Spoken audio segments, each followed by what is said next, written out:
Back out working on the CR125. I have managed to pick up a sprocket. Got it locally, not the color I was after. Turned out to be the only thing I could get is black, but it is a good quality JT sprocket. Steel. And I managed to pick up a few more nuts and bolts that I was looking for, but I wasn't able to get the suspension nuts, the locking one. Today, the plan will be to get the Airbox all cleaned up and looking nice and black again. Gonna torch it right now and then put some Maxima SC1 on it. Gonna get the boot looking good. Gonna reinstall it, seal it up, and put it on the bike, as well as the subframe.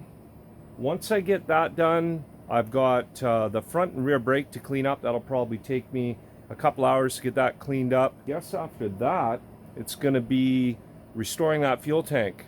Get that fuel tank restored and mount that, and then it's pretty much getting all the plastic on the bike and rebuilding the motor. So it took about, I'd say 2.5 hours to get this Airbox completely cleaned up. It had a bunch of white paint on it from the previous owner. I've still got this bolt right there I need to drill out. I'll go grab my drill after I heat this all up and make it look pretty again.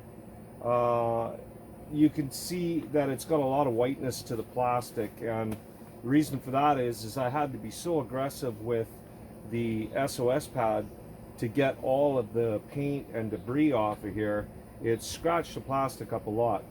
Now I could just take fine grades of sandpaper and sand it all up, but it's a lot quicker to just do the torch treatment on the plastic to get it looking just like new again. The inside of this thing was just disgusting. It probably had about 1/16 of an inch of caked in dirt and oil. It was, like I said, a few hours to get this cleaned out. Now this is a pretty easy process, just don't get it too close.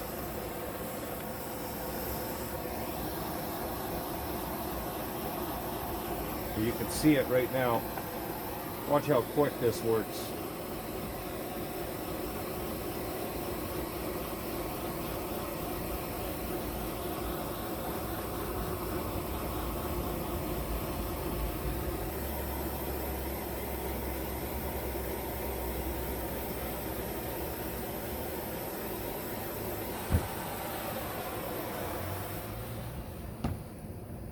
Alright, well I think that about does it. She's looking pretty good.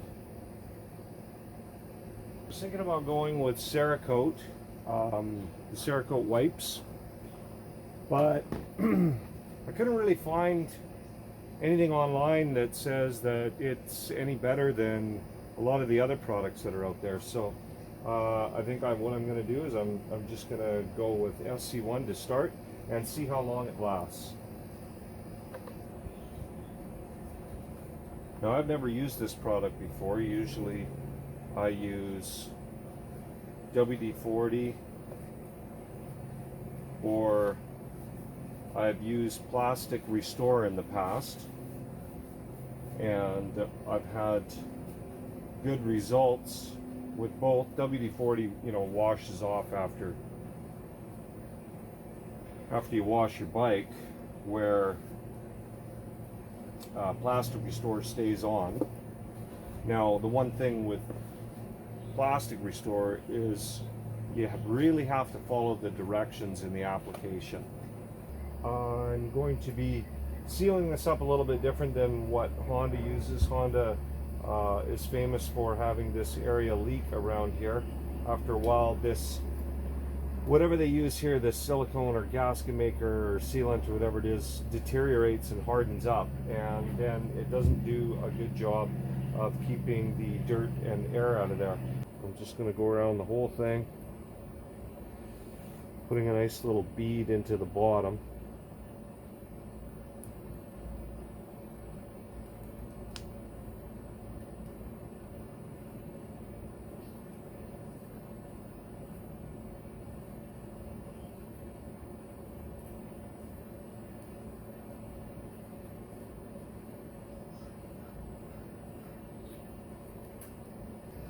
This is always fun to try and do and not get any silicone all over you. You're gonna get silicone on you. So just keep a piece of paper towel close by.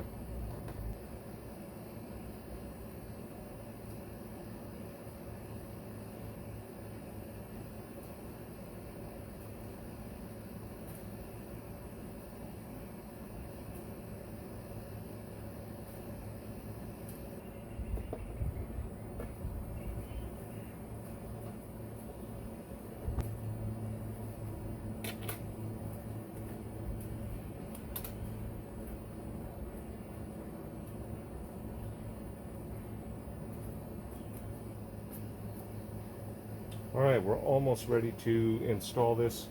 I'm just going to clean these rivets up a little bit with the Dremel and put a little bit of a coating on them to protect them, but I've still got this bolt right over here that I need to get out. Alright, well, it appears as though my camera was off there during probably the whole procedure for installing the helicoil. So basically what I did is there was a bolt stuck here in this brass nut, if you want to call it, inside the airbox. I tried to drill it out and then use an easy out to get it out, and it would not budge. So I wound up having to drill the entire thing out.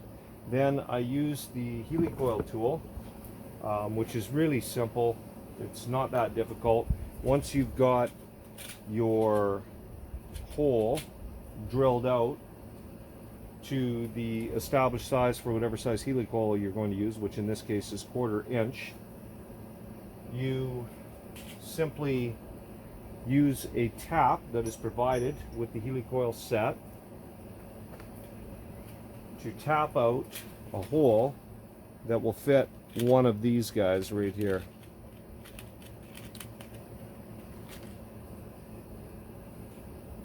So once you take your tap and you tap that hole out, you simply take this helicoil part, you thread it onto these threads right here. It goes down to the bottom where there's a stopper. You install it in your tool. It threads into the plastic part on the bottom. And I've gone and threaded that in, but that's fine. I'll just leave it in there for now. And then you thread this to that point where you place it over top of your hole like that, and then you just start turning this piece here and it starts to thread it into the hole. Once you've got it down to where you're happy with it, I kept mine just about a 32nd below the surface of here, you unthread this tool right here, turn it over and use this part and basically hit it like that. It pops this little tab off the bottom, and then you can just fish the tab out and dump it out, and you've got brand new threads in whatever you helicoil. Fantastic tool. There's different brands out there that make these tools. I just happened to buy helicoil. It's not cheap by any means. This tool's pretty expensive. I think I paid about 30 or 40 bucks for it, but if you think about what you're doing with it and what it's going to do for you, it's well worth it.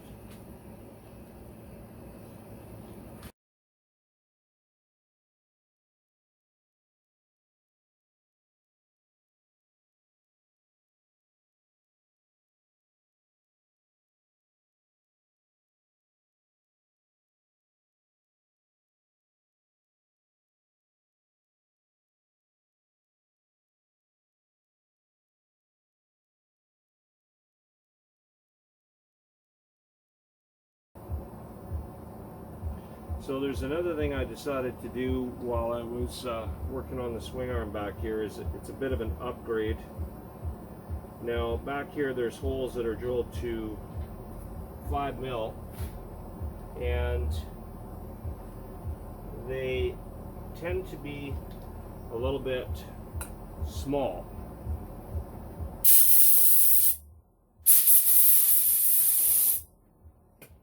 And normally what happens is the screws strip them out. So I'm just upgrading it to a 6 mil. I purchased some tapered head screws and I'm just tapping this out right now to the larger size so that if later on down the road you ever wanted to take this apart,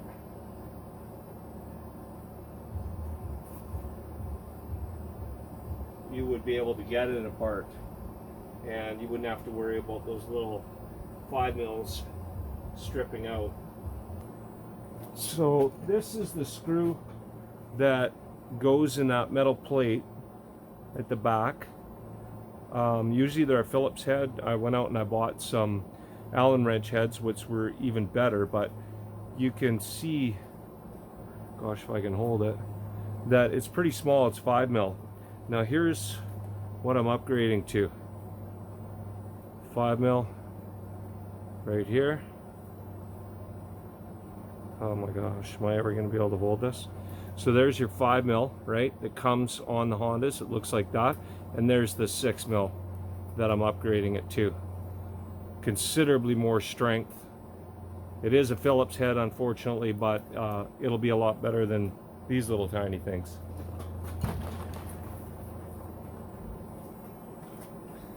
Alright, so I got to show you guys something funny. I was heating up the rear shock protector to try and get the black color to come back, and then I was going to coat it. Now, I wasn't too worried about this one because I was going to order a new one anyway. This one here is cracked and it's a little messed up, but I got to show you what happened. So there it is. That is what happens when you get a torch too close to your plastic, and there was no saving it. Like, it got hot so fast that it was like a wet noodle flopping it around. There was no straightening that thing out.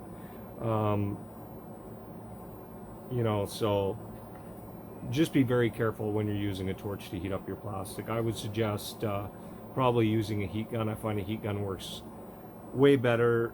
It's safer. It covers a little bit more of an area more than being centralized.